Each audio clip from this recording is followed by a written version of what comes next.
Yeah. Hey, America. Hey, people not having kids. You are some stupid motherfuckers out there. The birth rate is declining, and what are you doing? You're getting married. Like, why even bother fucking getting married, you loser? You're getting married. You have some fucking dog in a stroller like a faggot. And then what are you doing?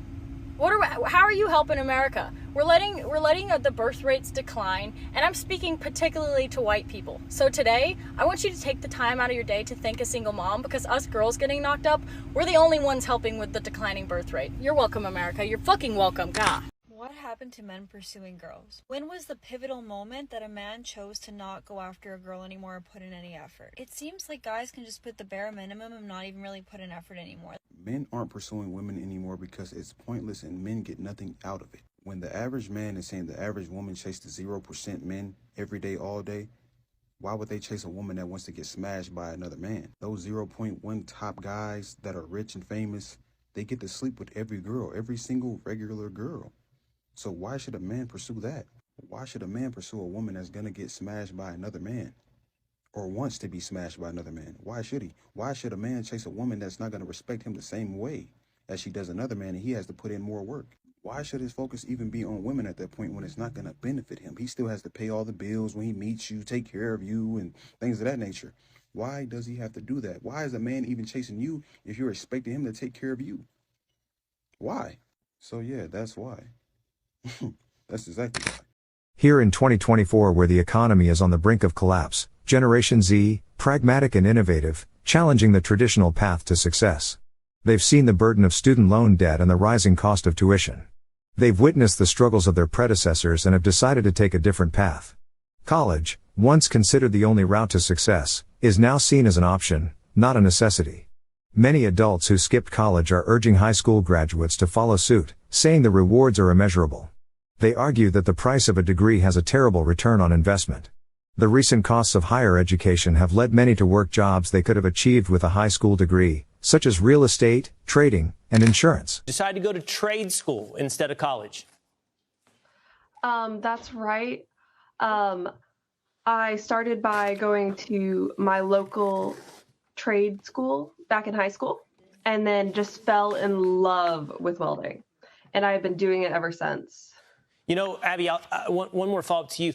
This choice, which we've talked about a lot on this program, is a wise choice in many ways for many people. But it does go against sort of the inertia of everybody going to college. Did you feel that push? Did you feel that pressure? Oh, everybody goes to college. I'm supposed to go to college. Actually, I failed a project back when I was in high school. We had to make a 5-year plan. And as soon as I put that I was going to a trade school, I had to redo it because everybody was like, you have to go to college. But that just wasn't the path for me. I can't sit still more than 5 minutes, so I would rather be working with my hands than sitting in a classroom. It made you redo your 5-year plan. Sam, talk to me about your choice as well. You decided to go to trade school. Yeah, I went to trade school right out of high school. I graduated the June 9th of last year, and I started June 12th. So, and then I started trade school going right into August. And I didn't really like school growing up. I was never really the smartest kid. And me and school just never clicked. So I picked the trades out of high school. My dad was a carpenter, and he's always made good money for himself.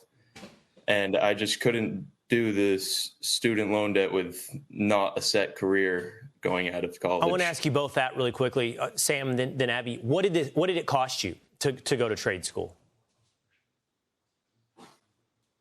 Nothing. Nothing.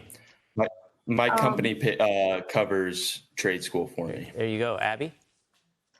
I had over half of it covered by the micro scholarship, but I did have $8,000 in student loan debts, but I finished paying it off this year. Incredible. And you're both now set up for a career. You're both ready to get into the workforce.